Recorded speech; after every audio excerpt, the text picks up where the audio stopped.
Kulamadani, Malabayum Amada, Manglem Kaubanupa Amaga, Mahakinupi Kaboklaiga, Masa Mariga Punna, Leminarami, Manglem, Sahiyang kay Sugadoraba, Nupa Amani, Mahak, Imung Manungki Wakal, Karisukande, Hauziki Oina, Atopa Wakal Amada Mahak, Tauragalay, Masasing na Karisari, Karitakli Haiba, Nong Matayang Silude, Mahaki Haibabu, Tumba, Chaba, Adukasatba, Masini, Numit Kudingi, Laikaida, Laibung Pamduna, Miriam Oiri, Kulduda, Suningdaba Karaga Punsinaraga, Wakalgi Mondang Sanari, Mahaki Nupi Kabuklayna, Masasing Atubo, Loinamak Yang Sili, Yumgi Makup Matakaya, Maduki Matakta, Amuk Mapuroiba.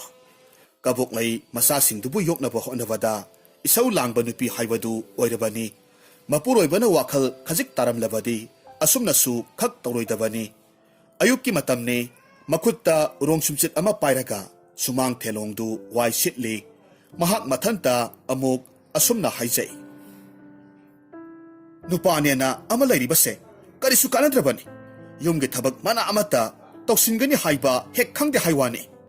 Yahaw asina, Tengba makay hawgalani, Masin maya siyang ba loiraba matungda, Amuk pamungda sanglaga laikrani. Sak loiraba matungda, sak sarani, Madudagi amuk tokrani. Aduga numit pungta hektaraba kanda, Yumsida hanjilag tauribani. Masini, mahaki tabak haibabu. Aina haibadi, Masa masusu yamnibani. Wakal kajikta tao haibani. Nupa ama oina, Ayuk nga na hawgatlaga, Yung gisumang telong yanakalukase, Sitsyang bayay haywani. Adu sunate, ay na pumnamakse, loy na mag honaraga layre. Ngayhak layre ba di, isasing si amuk hawraklagani. Hawraklagani na, sage ka, thake ka, amuk maray tarok tawri ba ni? Kangre, kabuklay ay gilaybakse, kari laybak no. Aseng ba ni, kabuklay gimapuroy ba si, kari numa itaw tawi, yung gikaya kanda ba, mi ama oy na tawi, mahak na ayuk kisak saba, hektok paga, mapi ama seto na, yung dagi toki, aduga numit pungta taraba matamda amuk halai. Kari tabak pusuri bano, kaday da sali bano, haibado madi, kabuklay na kangde, hanglabasu mapuroy ba na kag kumde, kumba taraga na, tabak sali haiba asitani. Kabuklay na, waisit paloy ba matungda, sumsitu mapamsana tamlure, makutta yung pak ama pairaga, ingkolda amuk sangi, paido masa amakag, mahak na kan na tauri, masinda soli.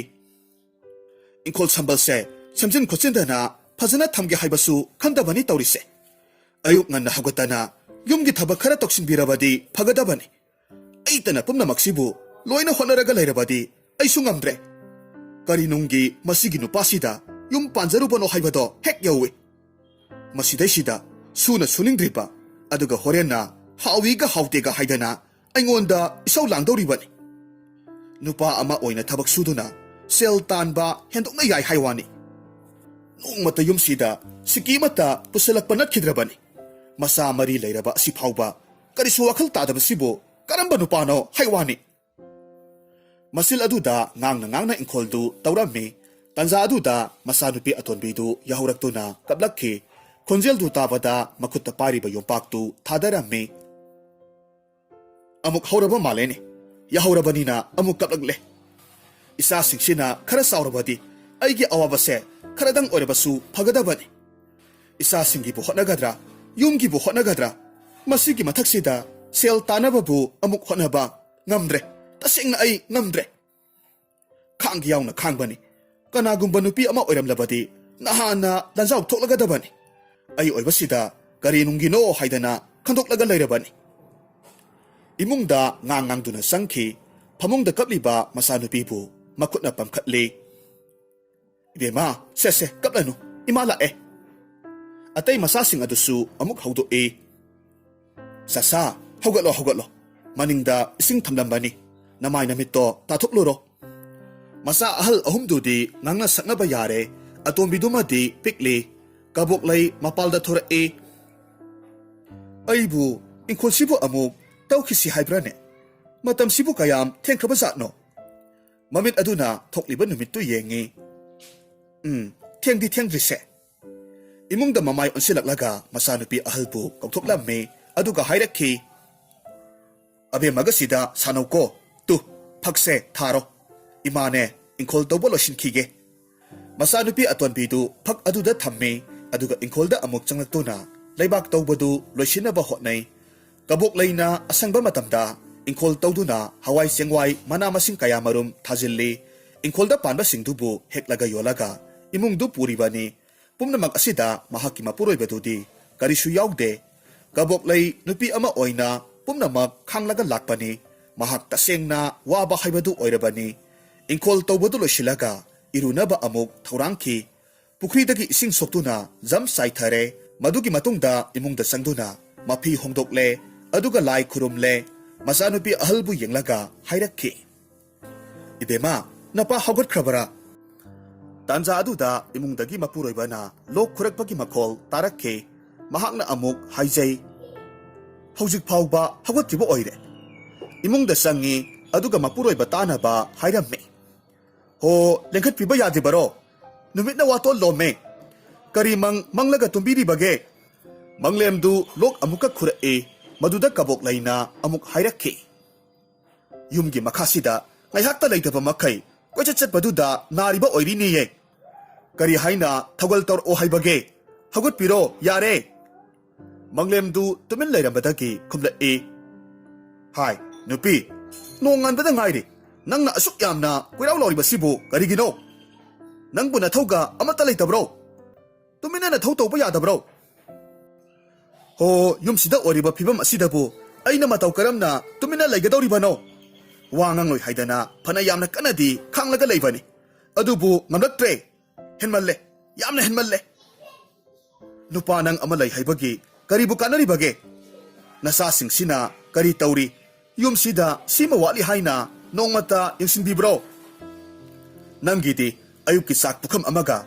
numidangi sak pukham amaga anisita watana ba haidana lai khuramba natro ho ibungo maduna di kanaroye miyoibana hingbase saba khangnasu khak yadabani hai nang wayam na ngangingbra nathanta ngahorage hairibro aina asuk yamna haijari base taroi hainabu tadrabadi kari upai lei aina ngangli sakli basingse kari sukana banate haibase aisu khangi samu mathunda pena khongbaga chap manakre nahak mapane masa mari leirabani adumna tumlaga leibaduna yagadori bro nasa singsibu kari saraga hinge haibano phamungduda kunba yaba kulaga amuk thokhrani chatpa yaba chatluraga amuk hanjilaktuna chak pukham ama saraga phamungda amuk kunkhrani maduna yaradra haibane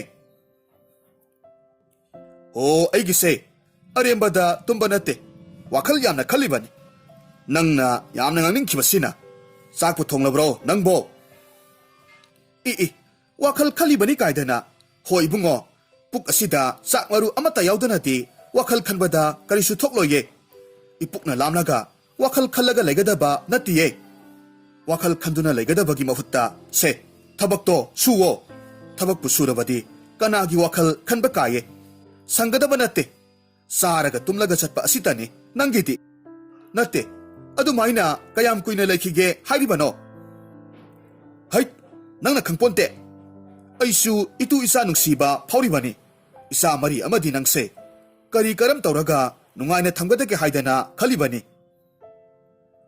ho mangda mangra tanbado taibangda khak saba yadabane nungaiba kaido ima isa pamjadiye aina haijabadi nupa ama oina thabak subiyu sel taduna nasa singamadi imung sigi awatpa singse yengsin biyu asitani nangna adumna lereklibado kayamdi kuire nabema aima oirambagi khangduna leibagi wani kanagumbi nupi ama oiramlabadi nahana naruto kokpiragadabani nongalavani saktusu lamlamlaganine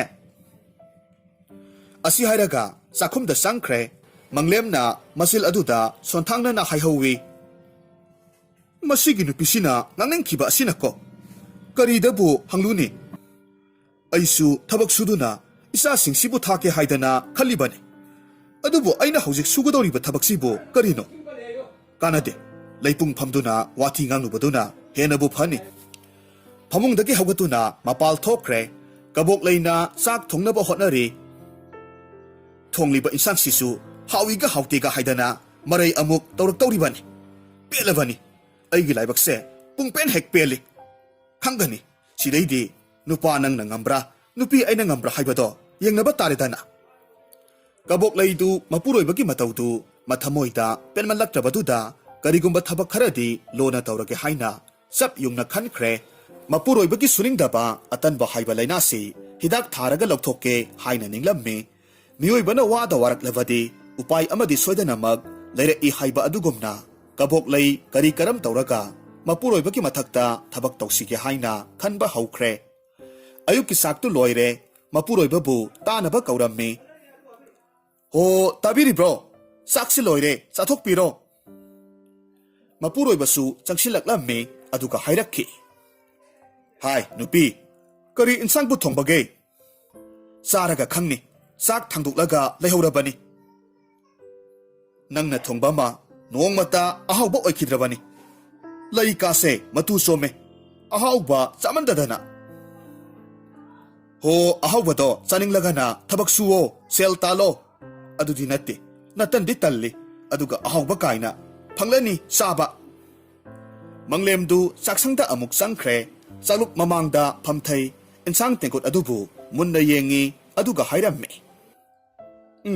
hangam oire sak khara kotharaga hangam mahidu khara haithai kabok laisu changlaktuna phamme manglemna sak sakhom ama hui aduga hairamme kabok lei ngarauga amata leitabro tawri basibo mahisiga aibu karamna yotlo hairibano kabok leidu phuk haugatli ngarubak masadu makhum hangdo aduga ngarubak tu makhada dhak thadara aduga hairakhe lairagabu aina losilaga thamkhidro manglemna ngarubak aduda yenglaga hairamme ihe laiti hairaga loire ngarubak si langthadrasu yaina ho aigisin asinadi haibadadi nangna thajabiroidaba kuire ngarubak sida nga maru amata tadaba ngaru lainaba selto amata leitre ho yarese ai sada adum chazarage masa singsina sak chajibase kari tawre ude hainadi hangdene mahaki ngaraudi leitrabara haina hangine nangbu karamba mapano haiwane asuk pattabasibo ihe yare tokno kaidobage nangna asuk amna nganglibasibo karigino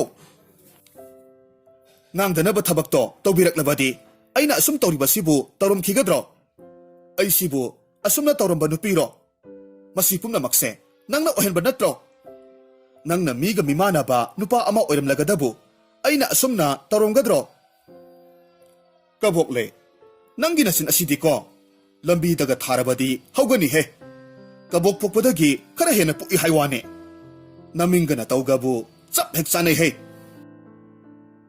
aigi imingsina kari tawraba laisharinge matamdadi yamna ingtapi haina haibikiba natro aduga haujikna aibu kabok pokpadau kaina nangna yumgi khalam lagadabu aina asumna lawkhongbasibu tarum khigadro manglemdu tumin laikre sak makhata na saramme kabok laina makhol khara tapthana hairakhi tabiri bro sel khita piyu manglemna khomme karigi sel ipamda satluge nangna na pamda satlaga aingoda sel hangibadi karigi nang sibu kanano aigi ipuroiba natabro adu oiraga kaidawrage nangna satningba mafamda satlo aingonda sel de hanglakano aingonda sel amata laite laitibado lainanaba karino thabak ama sujinbibadi yaidana laiti haiduna adum laikhige hairibro manglemdu chaba thakpa loisilli masinda hauti haina haijaba tarabasu chakluk adumadi loinaba sai makhutto hamjilli masil tengduna mapalda thokre kabok laina mapuroibabu yenglaga lehauwi manglem makhut masa hamdoktuna phadi amada taithoi aduga wa amata hairamdana thonga lomda sumdring thokre kabok laina masa singadubu koksillaga saktu punna saminna hawi yumgi thabak inkhangsu losinba yaba losilaba matungda kabok lai mafi khara nalap tawba amakhak hongdoklammi masa singbu yenglaga hairakki sasa imaga bobok hoida chalusi ngasidi khangani nupase matik thokna laknage nangna ngambra aina ngambra haibado yenglage nahakna talliba marinse kayam kuina tallaga laibage haibado yenge sumna phajana haibada yadrabanina masina pharani Masa maridu puraga kaboklay mapam chatre mamsilakpa matamni manglemdu numit chupaduma laikagi laybungda miriam kharaga phamba yaba phamluraba matungda mayumda amuk halakhi mayum yorokpa matamdadi imungdu imam mamlaga layba mahakna uramme maduda mathanta haijai hai nupi imunga imam mamliba sibu karinuna hai maiga amata thandrabaro kadai da chanakhre makhol mawaga amata tadriba sibu makhongdu imungda thangjinduna magi nupibu kawi hai kaboklay nangbu kadai da leibage imungsi loina mamliba sibu nangbu udabro mai amatangdi chukhatpa yai haywane kadai da leibage nangbo sek ngok laudiba sibu Manglemna amamba marak aduda koyeng yengi phamung aduda mi lay haibadi mahaksu khangle amuk hairakhi aina kaungang libase amata khumdi basibu karigino natte amamba marak aduda kari toribano mainung chukhatana chak insang thongba yadabro hawgalo kabok lay phamungda adumak lay mahak hiptuna layri mapuroi phana hariba singdu mahak loina maktai ngasai makai karisu khumdana laibani adubu handakti khumlai nakhut pandro chukhatlo manglemna kari khondane ke hai nangi thangwai thamphamdu aina khangbrane hai nang kok hawgalaga tawrabadi yadabro ho aina tawbado yarabadi ngasaina tawragadabane yadabagi ne asumna leiribase nangna thokpa thiraga chukhatlo masigi nupi sidi bako ontokna ngangna bo wakraba asi haiduna manglemna sakhumda sanglaga amamba marak aduda makhutna koima maraga thangmaidu chukhatlamme maingal khara phawraba matamaduda amuk haijai maingal khara phangba sidi punsi se hingadaba male ho si orebadi pharese mamaidu magi nupina lairiba adomda onsilaga haire hai nangbu sakse thonglo laune numit takibasi koirabani phamungduda nangbu kari tawribano kabok lay tarabasu karisu khumde tumina adumak layramme manglemdu magi nupi ki manakta amuk sangsila aduga hairamme nupi kari tawre nangna matang isa sadana phamungduda kullaga lairibasibu karigino sakse phat thonglaba kaidawbage nungtigi tawriba thabaktubu hek ngangaidako nahakse hawgatlo mamaidu akoibada amuk yengi aduga haire nasa singdi kadai chatre pikrusi tang lairibasibu karigino nasa ahumdi kabok lay handaksu khumde tumina adumak lay manglemna makhol khara kankhatuna amuk makha tarakhi aina haribo wasibo tana tasinadriba haibadura hai nupi nang say yamna ninuko nasa singdu kadai da thanami kabok lay mapuroi badu khara saure haiba khanglaba aduda khumlakhi ipamda loina mak thanamle masimasu thanamge tawbani mabuk thaklibani na thamlamba yadraba adugi puraklaba nangdi karigi nasa singdudi napamda thanamliba ho sida leiraga isa singse sara henduna siba tare isa kaubani na nungsido isa busu karamnadi sihaningani aduna ipamda satlaga thamlubani ada laikibanabu hena pharani mabuk aduna marai hona jarani hai nangna tawribadubu kari wano haiwane biza bithaktabagi masadubu mapamda thammi haibasibu mi ataina takhraga aisibu makoina kari oina khankini hai nasa singdo yamna thuna lawruso aidi lawba satpa ngamloye lawdaba yade hairagana mapa nangna satlaga hek lawbiruso nangi sajatse ipamgi ibung ipa ima ipa singnasu loinamak khanglabani nakhongdo ipam aduda hek thangjiluba mitkuptuda ibung ipwa singduna tap taba makai phubirakpadi soirodabani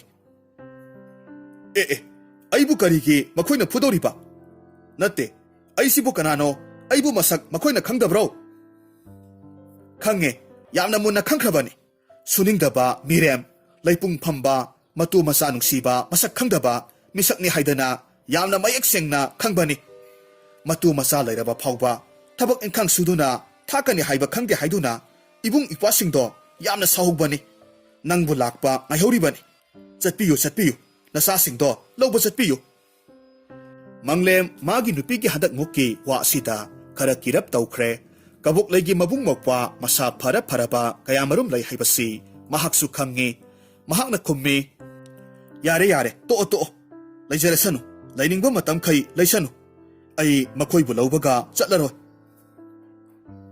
ꯀꯌꯥꯗꯅꯣ ꯌꯦꯡꯉꯨꯅꯦ ꯃꯁꯤꯒꯤ ꯅꯨꯄꯥꯁꯦ ꯃꯁꯥꯁꯤꯗ ꯃꯕꯨꯛ ꯊꯣꯛꯀꯤ ꯃꯆꯥ ꯐꯥꯎꯕ ꯍꯦꯛ ꯅꯨꯡꯁꯤꯕ ꯉꯝꯗꯦꯀꯣ ꯀꯔꯤ ꯊꯃꯣꯏꯅꯣ ꯅꯪꯒꯤꯗꯨꯕꯣ ꯍꯥꯏ ꯅꯪꯒꯤ ꯋꯥꯗꯣ ꯀꯔꯤꯅꯣ ꯑꯩꯕꯨ ꯃꯇꯨ ꯃꯆꯥ ꯅꯨꯡꯁꯤꯗꯕ ꯃꯤ ꯑꯃ ꯑꯣꯏꯅꯗꯤ ꯈꯛ ꯎꯍꯟꯒꯅꯨ ꯍꯣ ꯑꯗꯨꯅꯔꯣ ꯅꯄꯨꯟꯁꯤꯗꯣ ꯃꯤꯔꯦꯝ ꯑꯣꯏꯗꯨꯅ ꯂꯩꯔꯤꯕꯗꯣ ꯅꯪꯅ ꯀꯔꯤꯒꯨꯝꯕ ꯅꯇꯨ ꯅꯆꯥ ꯅꯨꯡꯁꯤꯕ ꯃꯤꯁꯛ ꯑꯃ ꯑꯣꯏꯔꯝꯂꯒꯗꯕꯨ ꯅꯪꯅ ꯍꯧꯖꯤꯛ ꯂꯩꯔꯤꯕ ꯐꯤꯕꯝꯗꯨꯗ ꯅꯪꯕꯨ ꯂꯩꯔꯝꯈꯤꯒꯗ꯭ꯔꯣ ꯀꯥꯟꯅꯗꯦ ꯅꯨꯄꯥ ꯑꯩ ꯋꯥ ꯌꯥꯝꯅ ꯍꯥꯏꯅꯤꯡꯗꯦ ꯑꯉꯥꯡ ꯇꯨꯝꯂꯤ ꯇꯨꯃꯤꯟꯅ ꯂꯩꯕꯤꯌꯨ ꯅꯪꯅ ꯊꯕꯛꯁꯤꯡꯗꯣ ꯁꯠ ꯇꯧꯁꯤꯜꯂꯒꯕꯨ ꯑꯩꯅ ꯑꯁꯨꯝꯅ ꯉꯥꯡꯅꯈꯤꯗ꯭ꯔꯣ ꯑꯩꯅ ꯍꯦꯟꯅ ꯉꯥꯡꯕꯁꯦ ꯇꯜꯂꯤꯕ ꯖꯥꯠꯅꯤ ꯍꯧꯒꯠꯂꯨ ꯆꯥꯛ ꯊꯣꯡꯂꯨꯁꯣ ꯑꯩ ꯉꯥꯏꯍꯥꯛꯇ ꯐꯃꯨꯡꯗ ꯄꯣꯊꯥꯒꯦ ꯆꯥꯅꯤꯡꯂꯕꯗꯤ ꯆꯥꯛꯇꯣ ꯆꯥꯛꯈꯨꯝꯗ ꯆꯪꯂꯒ ꯊꯣꯡꯕꯤꯔꯣ ꯑꯩꯅꯒ ꯊꯣꯡꯕ ꯀꯥꯏꯗꯨꯗꯤ ꯑꯣꯏꯔꯔꯣꯏ ꯑꯩ ꯏꯁꯥ ꯅꯥꯔꯤ ꯑꯗꯨꯒꯤꯅꯤ ꯐꯃꯨꯡꯗ ꯂꯩꯔꯤꯕꯁꯦ ꯍꯧꯒꯠꯄ ꯉꯝꯗ꯭ꯔꯦ ꯍꯥꯏ ꯅꯪꯒꯤꯗꯣ ꯅꯥꯁꯤꯟꯅꯔꯤꯕꯅꯤ ꯅꯪꯒꯤ ꯅꯇꯥꯇꯣ ꯑꯩꯅ ꯃꯨꯟꯅ ꯈꯪꯉꯤ ꯌꯥꯝꯅ ꯊꯨꯅ ꯍꯧꯒꯠꯂꯨ ꯋꯥ ꯉꯥꯡꯕꯗꯗꯤ ꯀꯔꯤꯁꯨ ꯇꯧꯗꯦ ꯅꯪꯒꯤꯗꯣ ꯅꯪꯅ ꯑꯩꯕꯨ ꯊꯥꯖꯗꯕꯁꯦ ꯑꯣꯟꯊꯣꯛꯅ ꯊꯥꯖꯗꯕ ꯖꯥꯠꯅꯤꯀꯣ ꯈꯪꯗꯦ ꯆꯥꯛꯇꯣ ꯆꯥꯛꯈꯨꯝꯗ ꯆꯪꯂꯒ ꯊꯣꯡꯕꯤꯌꯨ ꯑꯩ ꯅꯥꯔꯤꯕꯅꯤ ꯑꯅꯥꯕ ꯑꯩꯅ ꯆꯥꯕ ꯌꯥꯅꯕ ꯃꯑꯣꯡꯗ ꯊꯣꯡꯉꯨ ꯀꯕꯣꯛꯂꯩ ꯑꯩꯉꯣꯟꯗ ꯐꯥꯒꯤ ꯑꯃꯨꯛ ꯇꯧꯔꯛꯀꯅꯨ ꯑꯩ ꯄꯣꯊꯥꯒꯦꯀꯣ ꯍꯣ ꯄꯣꯊꯥꯕ ꯌꯥꯝꯅ ꯄꯥꯝꯂꯒꯅ ꯄꯣꯊꯥꯔꯒ ꯑꯗꯨꯃꯛ ꯂꯩꯕꯤꯔꯣ ꯑꯗꯨꯕꯨ ꯆꯔꯥꯗꯤ ꯍꯦꯟꯕ ꯇꯥꯔꯦ ꯅꯕꯨꯛ ꯂꯥꯝꯂꯒꯅ ꯊꯣꯡꯂꯣ ꯂꯥꯝꯗ꯭ꯔꯒꯅ ꯊꯣꯡꯉꯨꯔꯅꯨ ꯅꯪꯒꯤꯁꯦ ꯅꯄꯥꯝꯗ ꯆꯥꯛ ꯃꯌꯥꯝ ꯑꯃ ꯆꯥꯁꯤꯜꯂꯒ ꯍꯜꯂꯛꯂꯒ ꯃꯁꯤꯗ ꯆꯥꯛ ꯆꯥꯅꯤꯡꯗꯕꯒꯁꯨ ꯁꯥꯔꯤꯕꯅꯤꯅꯦ ꯀꯥꯟꯅꯔꯣꯏ ꯅꯨꯄꯤ ꯍꯥꯏꯕ ꯏꯜꯂꯛꯇ꯭ꯔꯕꯗꯤ ꯆꯩ ꯂꯩꯔꯤ ꯀꯥꯎꯅꯨꯀꯣ ꯍꯔꯦ ꯅꯨꯄꯥ ꯅꯈꯣꯏꯅ ꯈꯜꯂꯤꯕꯁꯤꯕꯨ ꯅꯨꯄꯤ ꯑꯩꯈꯣꯏꯁꯦ ꯅꯈꯣꯏꯅ ꯍꯥꯏꯕ ꯏꯜꯂꯛꯇꯕ ꯃꯇꯝꯗ ꯐꯨꯒꯗꯕꯅꯤ ꯁꯤꯅꯤꯅꯦ ꯅꯨꯄꯥꯇꯅ ꯅꯨꯄꯤ ꯐꯨꯕ ꯉꯝꯕ ꯅꯠꯇꯦ ꯅꯨꯄꯤꯁꯨ ꯅꯨꯄꯥ ꯐꯨꯕ ꯉꯝꯕꯅꯤ ꯃꯁꯤꯃꯗꯤ ꯀꯥꯎꯕꯤꯒꯅꯨ ꯌꯥꯝꯅ ꯀꯜꯂꯕ ꯃꯥꯜꯂꯦꯗ ꯃꯁꯤꯒꯤ ꯅꯨꯄꯤꯁꯦ ꯅꯠꯇꯦ ꯑꯁꯨꯛ ꯌꯥꯝꯅ ꯉꯥꯡꯅ ꯁꯛꯅꯕ ꯋꯥꯔꯤꯕꯁꯤꯕꯨ ꯀꯔꯤꯒꯤꯅꯣ ꯅꯪꯒ ꯉꯥꯡꯅꯕ ꯉꯝꯕ ꯅꯠꯇꯦꯗ ꯑꯁꯤ ꯍꯥꯏꯔꯒ ꯐꯃꯨꯡꯗ ꯆꯨꯝꯗ꯭ꯔꯤꯡ ꯆꯪꯈ꯭ꯔꯦ ꯐꯃꯨꯡꯗ ꯍꯤꯞꯈ꯭ꯔꯦ ꯀꯕꯣꯛꯂꯩꯅ ꯈꯜꯂꯤ ꯁꯥꯃꯨ ꯃꯊꯨꯟꯗ ꯄꯦꯅꯥ ꯈꯣꯡꯕ ꯍꯥꯏꯕꯗꯣ ꯆꯞ ꯍꯦꯛ ꯇꯥꯏ ꯑꯩꯅ ꯉꯁꯥꯏꯗꯒꯤ ꯉꯥꯡꯂꯤꯕꯁꯤꯡꯁꯦ ꯑꯔꯦꯝꯕꯗ ꯂꯣꯏꯅꯃꯛ ꯇꯥꯏ ꯑꯗꯨꯕꯨ ꯌꯦꯡꯕ ꯇꯥꯔꯦꯗꯅ ꯑꯩꯁꯨ ꯊꯣꯡꯂꯣꯏꯌꯦ ꯇꯨꯝꯃꯒ ꯂꯩꯊꯣꯛꯀꯦ ꯀꯕꯣꯛꯂꯩꯁꯨ ꯑꯁꯤ ꯈꯟꯗꯨꯅ ꯇꯨꯝꯂꯒ ꯂꯩꯔꯝꯃꯤ ꯃꯪꯂꯦꯝ ꯉꯥꯏꯍꯥꯛ ꯍꯤꯞꯂꯒ ꯂꯩ ꯑꯗꯨꯕꯨ ꯃꯕꯨꯛꯇꯨꯗꯤ ꯆꯥꯛ ꯂꯥꯝꯂꯛꯂꯦ ꯆꯥꯛꯁꯤ ꯂꯥꯝꯗꯤ ꯂꯥꯝꯂꯦꯁꯦ ꯑꯩꯕꯨ ꯆꯔꯥ ꯍꯦꯟꯕ ꯇꯥꯔꯤꯕ꯭ꯔꯥꯅꯦ ꯃꯥꯒꯤ ꯅꯨꯄꯤꯕꯨ ꯌꯦꯡꯂꯒ ꯑꯃꯨꯛ ꯍꯥꯏꯔꯛꯏ ꯀꯕꯣꯛꯂꯩ ꯅꯪꯕꯨ ꯑꯃꯨꯛꯇ ꯍꯧꯒꯠꯂꯨꯗ ꯑꯩ ꯆꯥꯛ ꯂꯥꯝꯃꯦ ꯑꯃꯨꯛꯇ ꯊꯣꯡꯂꯨꯁꯨ ꯀꯩꯗꯧꯕꯒꯦ ꯀꯕꯣꯛꯂꯩꯗꯤ ꯀꯔꯤꯁꯨ ꯈꯨꯝꯗꯅ ꯂꯩ ꯃꯪꯂꯦꯝ ꯆꯥꯛ ꯂꯥꯝꯕꯅ ꯌꯥꯗ꯭ꯔꯦ ꯀꯣꯟꯅꯊꯪꯗ ꯃꯊꯟꯇ ꯍꯥꯏꯖꯩ ꯊꯣꯡꯂꯒ ꯆꯥꯕꯅꯕꯨ ꯐꯔꯅꯤꯗ ꯅꯪꯅ ꯊꯣꯡꯗ꯭ꯔꯁꯨ ꯑꯩꯁꯨ ꯈꯨꯠ ꯄꯥꯜꯂꯤ ꯅꯪꯒꯤ ꯁꯔꯨꯛꯀ ꯑꯃꯠꯇ ꯍꯥꯞꯂꯣꯏ ꯑꯁꯤ ꯈꯟꯗꯨꯅ ꯆꯥꯛꯈꯨꯝꯗ ꯆꯪꯈ꯭ꯔꯦ ꯌꯥꯝꯅ ꯇꯟꯅ ꯆꯥꯛ ꯊꯣꯡꯂꯝꯃꯤ ꯃꯊꯟꯇꯒꯤ ꯊꯣꯡꯂꯒ ꯃꯊꯟꯇ ꯆꯥꯛꯇꯨ ꯆꯥꯔꯝꯃꯤ ꯃꯊꯪꯒꯤ ꯅꯨꯃꯤꯠꯅꯤ ꯀꯕꯣꯛꯂꯩ ꯍꯧꯒꯠꯂꯤ ꯃꯆꯤꯟ ꯃꯌꯥ ꯁꯦꯡꯕ ꯂꯣꯏꯔꯕ ꯃꯇꯨꯡꯗ ꯐꯃꯨꯡꯗ ꯆꯪꯂꯒ ꯑꯃꯨꯛ ꯍꯤꯞꯊꯈ꯭ꯔꯦ ꯃꯪꯂꯦꯝꯁꯨ ꯍꯧꯒꯠꯂꯛꯈꯤ ꯃꯍꯥꯛꯀꯤ ꯅꯨꯄꯤꯅ ꯐꯃꯨꯡꯗ ꯂꯩꯔꯤꯕꯗꯨ ꯎꯕꯗꯨꯗ ꯍꯥꯏꯔꯛꯈꯤ ꯅꯨꯄꯤ ꯅꯪꯕꯨ ꯍꯧꯖꯤꯛ ꯐꯥꯎꯕ ꯍꯧꯒꯠꯇ꯭ꯔꯤꯕꯔꯣ ꯀꯕꯣꯛꯂꯩ ꯀꯔꯤꯁꯨ ꯈꯨꯝꯗꯦ ꯃꯪꯂꯦꯝ ꯍꯧꯒꯠꯂꯛꯏ ꯃꯄꯥꯜꯗ ꯊꯣꯛꯈꯤ ꯑꯃꯨꯛ ꯃꯊꯟꯇ ꯍꯥꯏꯖꯩ ꯁꯨꯃꯥꯡ ꯊꯦꯂꯣꯡ ꯀꯥꯏꯁꯤ ꯎꯅꯥ ꯋꯥꯅꯥ ꯉꯥꯛꯇ ꯆꯥꯏꯔꯒ ꯂꯩꯔꯦꯅꯦꯍꯦ ꯀꯔꯤꯃꯠꯇ ꯁꯤꯠ ꯁꯦꯡꯗꯕꯁꯤꯕꯣ ꯏꯃꯨꯡꯂꯣꯝꯗ ꯑꯣꯟꯁꯤꯜꯂꯛꯂꯒ ꯑꯃꯨꯛ ꯍꯥꯏꯔꯛꯈꯤ ꯀꯕꯣꯛꯂꯩ ꯅꯪꯕꯨ ꯍꯧꯒꯠꯂꯨꯅꯦ ꯁꯨꯃꯥꯡ ꯊꯦꯂꯣꯡꯒꯁꯤꯕꯨ ꯆꯥꯏꯔꯕꯁꯤꯡꯁꯦ ꯑꯃꯨꯛꯇ ꯁꯦꯡꯉꯨ ꯂꯥꯎꯅꯦ ꯑꯁꯤ ꯍꯥꯏꯔꯒ ꯃꯅꯤꯡꯂꯣꯝꯗ ꯃꯃꯥꯏ ꯃꯃꯤꯠ ꯇꯥꯕ ꯆꯪꯂꯝꯃꯤ ꯂꯩꯔꯤꯕ ꯀꯣꯜꯂꯤꯛ ꯑꯗꯨꯗ ꯏꯁꯤꯡ ꯑꯃꯠꯇ ꯌꯥꯎꯗꯕꯗꯨꯗ ꯍꯥꯏꯔꯛꯈꯤ ꯍꯥꯏ ꯏꯁꯤꯡꯒꯁꯤꯕꯨ ꯑꯃꯠꯇ ꯌꯥꯎꯗꯦꯅꯦ ꯃꯃꯥꯏꯗꯨ ꯏꯃꯨꯡꯂꯣꯝꯗ ꯑꯣꯟꯁꯤꯜꯂꯛꯂꯒ ꯑꯃꯨꯛ ꯍꯥꯏꯔꯝꯃꯤ ꯀꯕꯣꯛꯂꯩ ꯃꯥꯏ ꯃꯤꯠ ꯇꯥꯅꯕ ꯏꯁꯤꯡꯒ ꯑꯃꯠꯇ ꯌꯥꯎꯗ꯭ꯔꯤꯕꯁꯤꯕꯨ ꯀꯔꯤꯒꯤꯅꯣ ꯈꯔ ꯑꯃꯨꯛꯇ ꯁꯣꯛꯂꯨ ꯂꯥꯎ ꯌꯥ ꯊꯤꯟꯅꯕ ꯌꯥꯊꯤꯟ ꯆꯩꯗꯨ ꯂꯧꯒꯦ ꯍꯥꯏꯗꯨꯅ ꯑꯃꯨꯛ ꯇꯧꯏ ꯃꯗꯨꯗꯁꯨ ꯑꯃꯠꯇ ꯂꯩꯔꯝꯗ꯭ꯔꯦ ꯏꯍꯦ amata leitene sisu. Amuk lauraga hairakki. Kaboklay, ya thinaba ya thin payaga amata leitene hai. Wapal marakta sanglaga amukta thiru lao. Dari da amuk phamthai maduda dhari gi leibak tu ningkhai khre. Unthok panida leibak sisu loinamak ningkhai rene. Amuk kaura e. Kaboklay, leibak se loinamak ningkhai rene. Wai amukta taishulu lao. Thabak khudingmakpu magi nupida taunaba loinamak hairi. Kaboklay di tarabasu tadaba saraga tumina lay. Mapuroibana ngangliba sakliba singdu karimata khumde. Manglemdu imungda amuk sangi aduka hairame. Kaboklay, nangbu phamungduda kari tawribage haiwani. Lairiba thabak mayamse kanana tawdoribage.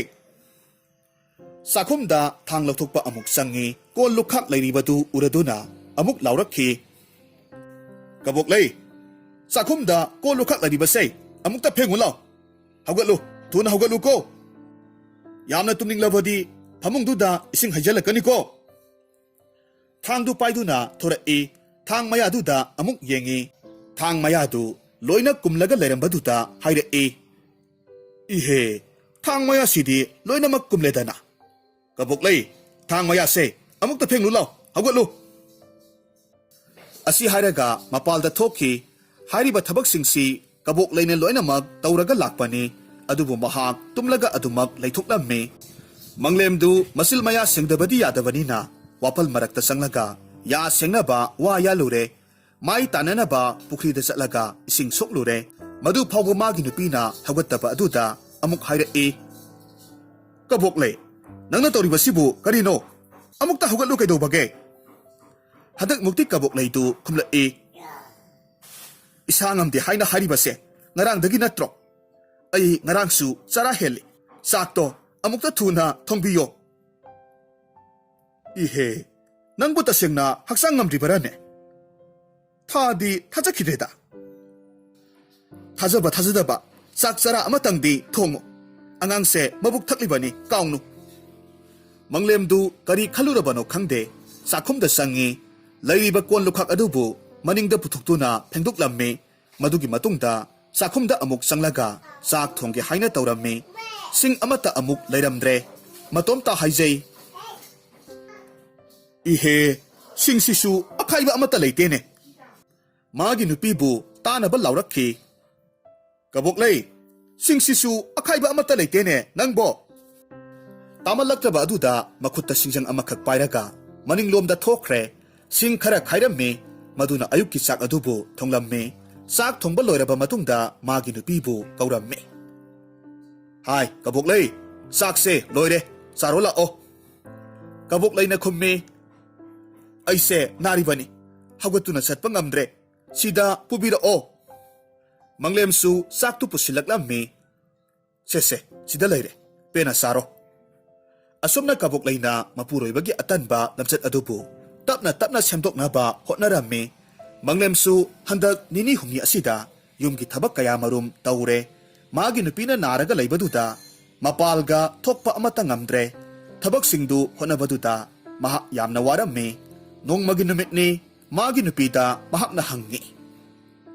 Kaboklay, nang na naribasibu tasengna naba oirabadi nahana naba pharani. Toksinaba na kanaro. Yamna thuna hawgatlu. Thabak singse ay ithanta tawba ngamdre. Kaboklay na khummi. Aybu kanana toksinari ni haibage. Ay gise naribani. Adudi hayo. Kari tawrabadi nangi anabase phani. Nangna thabak surabadi aygi anabase phadoribani. Ihe, hoise. Thabak to suda sujarage. Nangda naba pharo. Kaboklay su mapuroibagi maong matawduda phana hongle haiba khangle. Ayuk amani manglem na hai. Nupi, angangsingdo lawbiruro. Angangsingdubu lawruraga kari pijaduna thakse hairibano. Ihe, ay mapani ayna thakani. Lairiba ingkolse ningthina tawraga mana masing hawai sengwai mayam ama tharage. Madu yolaga sel tange. Aduga nang amadi isasingbu thak tawribani. Manglem mahakki masada lairamba atanba pumnamag loinamak mangkhre. Suning nomningbagi wakal kaya marum phaurakle suba asina hainabi oirakle ingkholduma loinamak tawkhaire aduga thaba yaba thare madugi matungda mahak masana satuna masasing adubu laurure yumgi tawba yaba sing mahakna loinamak tawre matu masabu ama tawahandre pumnamaktu ubaduda kabok lay yamna harauzarami ingkholda thakhiba sing aduna loinamak sauruklaba matamda yonthuklamme sel kaya marum phanglamme Manglemgi masada sel taningbagi wakhalsu pokle makhoigi punsidu yamna nungaiba ama haibadu oirakle mahakna mathanta haije Atanba laina haibasina lairiba makhaidi kaidong nungda nungaiba ngamloi asuk phattaba mahik asina siklaga aise matam kayama lairure haujikti aigi anaba se phare suba nombasina asengba iral oiramle Atanba haibado aigi sasida amata laitre masigi matung nongma kabok laina mapuroibada yenglaga hairammi samu mathunda pena khonglubado singlak narakta moibung khongbo oiramle Atanbagi laina mafam khangdana chelaga pukhrabada moibung khongduna tijabani penagi makholna hawgatlo haiba yadrabana hakse moibunggi makholna hawgatpa ngamhalle khong cholaga chin chotpani wadana nungaiba phangba hanglade ko nupa humangmalna asengba iralni kaubinu masigi matungdagidi manglem amadi kabuklei amadi makhoigi masasing aduga yamna nunga yaifana panki